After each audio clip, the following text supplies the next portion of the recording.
And even with that, Pierre Poilievre couldn't beat him.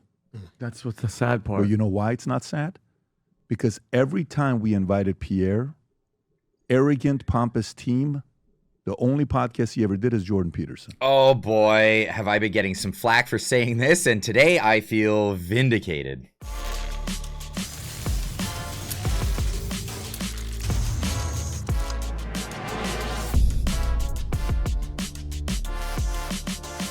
Ladies and gents, welcome back. There seems to be a cycle in Canadian politics where the Liberals get in, they ruin a lot of things like the economy, and then the Conservatives garner a lot of support. They get a lot of groundswell support, and then as soon as it comes time to shine, they blow it. They absolutely blow it, and they do it because they're risk averse, and it comes with, fiscal conservatism, that kind of thing. But being risk averse is not how you win campaigns in any campaign. Let's just be honest about that. Now, I've put this out there.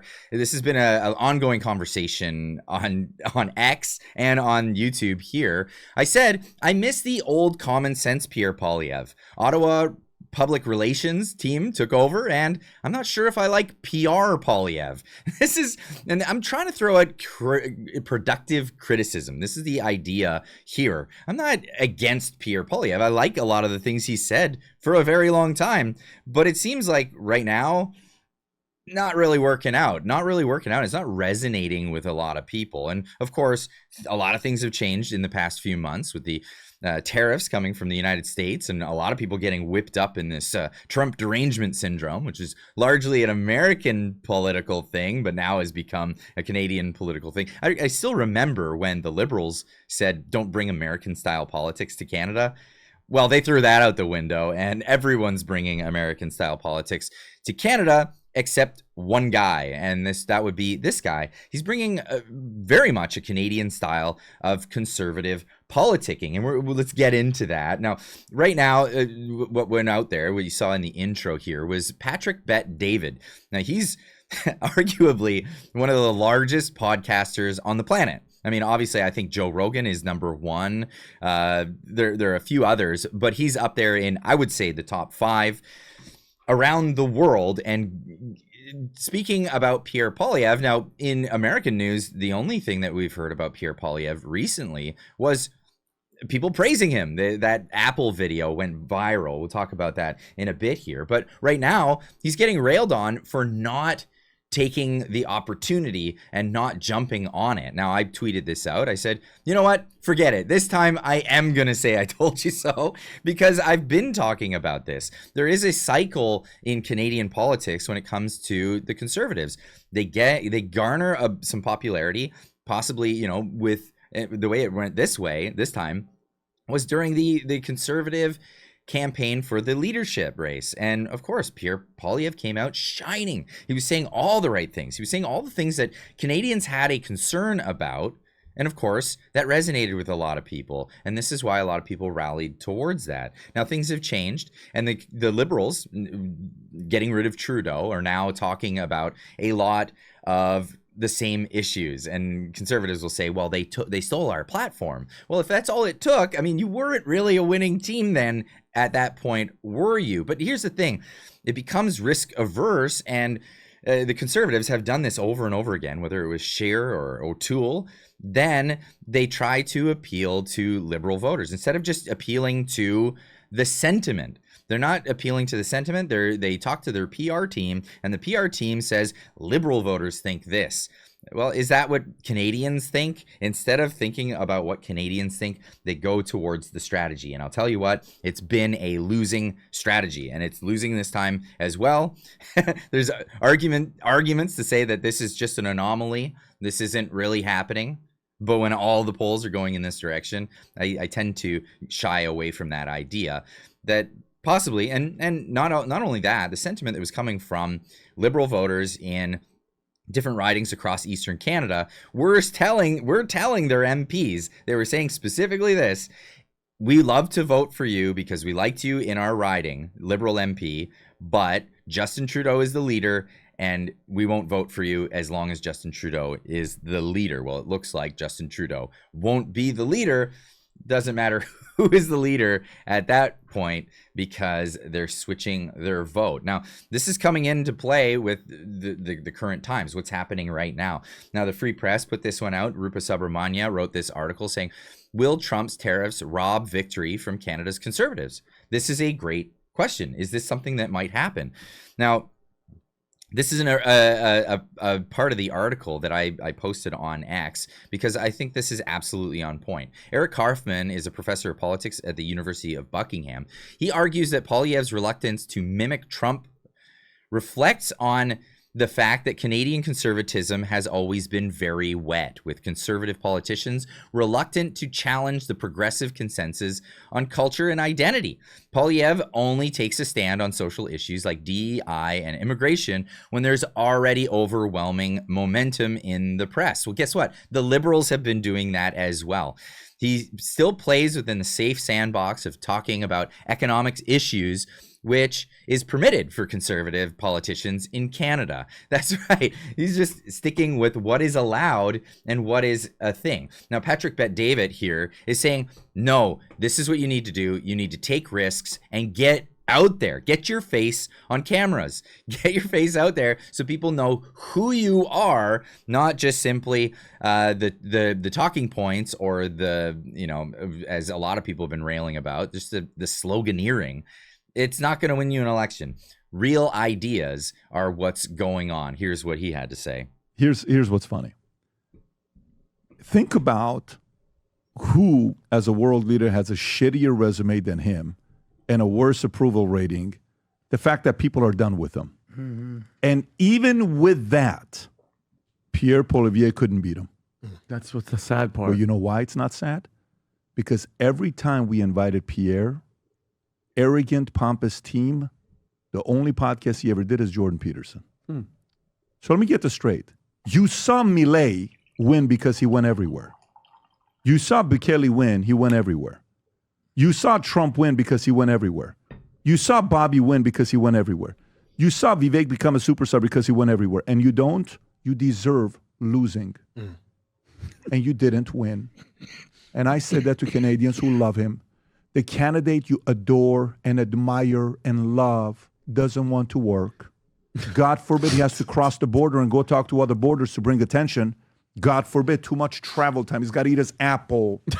He's got to eat his apple because he's got to get his apple in his system. Go to New York, do a damn podcast outside of Jordan Peterson. So this is the sad part, is because Pierre Poilievre's shining moment has become the thing that he's being made fun of for in this instance. Now, I still think this is a shining moment because the American populace, they got this as this went viral all throughout the United States, and I reported on that. This was that moment where people were like, I like this guy. He will stand up to people, and he's just like a regular guy, like all of us. On the topic, I mean, in terms of your sort of strategy currently, you're obviously taking the populist pathway. What does that mean? Well, appealing to people's more emotional levels, I would guess. I mean, What do you mean by that? certainly you tap very strong ideological language quite frequently. Like what? Left wing, this and that, right wing. I mean, it's that type of ideological spectrum. I never really talk about left or right. Anyways, I don't really believe in that. Okay, a lot of people would say that you're simply taking a page out of the Donald Trump book. Like which people would say that? Well, I'm sure a great many. It's great. And this is a shining moment, but this is not what's happening, what people are talking about now. You can't live on that one moment forever. You need to go out and make new moments. And I want to say, Pierre Poilievre, when he is on his own, when he is not with his team or he's not scripted and he's just talking and it's candid, it's great. It works out fantastically. But this is the thing. It's got to happen more often. It's got to happen more often because you are running for the biggest office, the most supreme office in this land. You're going to have to work for it. And this is what Patrick Bet-David has really pointed this out. He said, what are you doing? Get out there.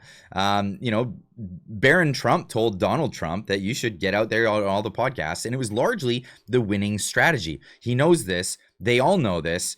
Why are they reluctant to do it? Lower. He's eating an apple. Keep going lower. keep going lower. Nothing. Keep going lower. Nothing. Keep going lower. Another Jordan Peterson, keep going lower. Keep going lower. Keep going lower. Other people are talking about him. Yeah. So guess what? You can be as talented as you want and as strong as you want, and you think you've won without earning the right to win. You don't believe in capitalism. You just want it to be handed to you.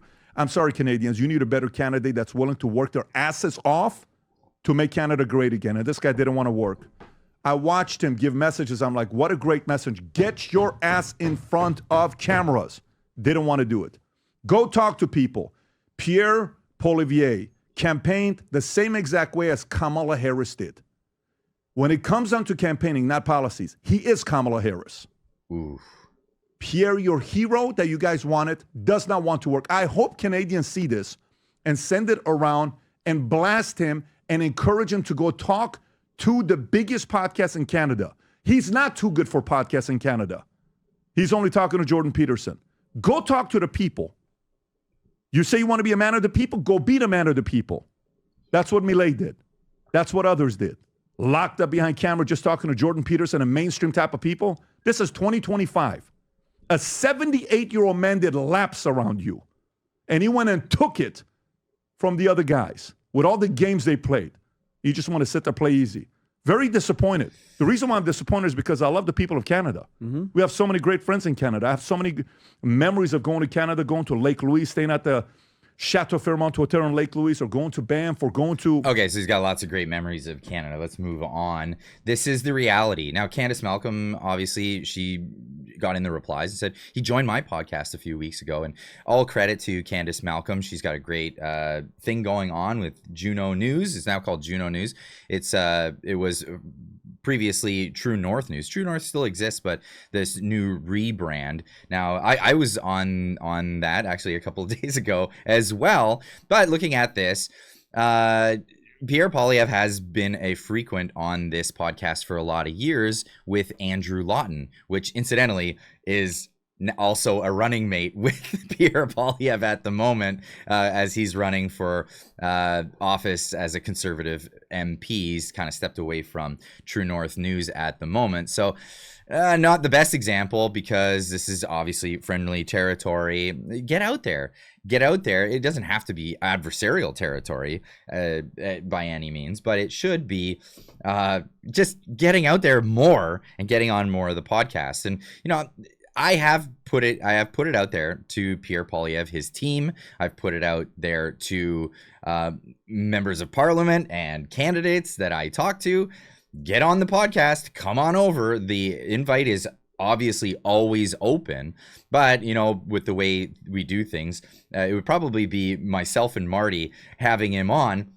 We're not going to hold back. So this is the question. Is this going to be the campaign moving forward? Are we going to get Pierre Poilievre, or are we going to get PR Poilievre? I mean, this is, for all intents and purposes, this is what we have. We have PR Poilievre, and I would like to see Pierre come back. I like his message. I like what Pierre Poilievre is doing. I like what he has to say, and I want to hear more of it. I don't think that a lot of the things that he's saying right now are coming from Pierre. I think they're coming from his team, and we're not talking about corruption in Canada anymore. We're not talking about all of the myriad of issues that Pierre has been raising for a long time. We are now talking about the talking points of the mainstream media, because the PR team is letting them run shot over the campaign.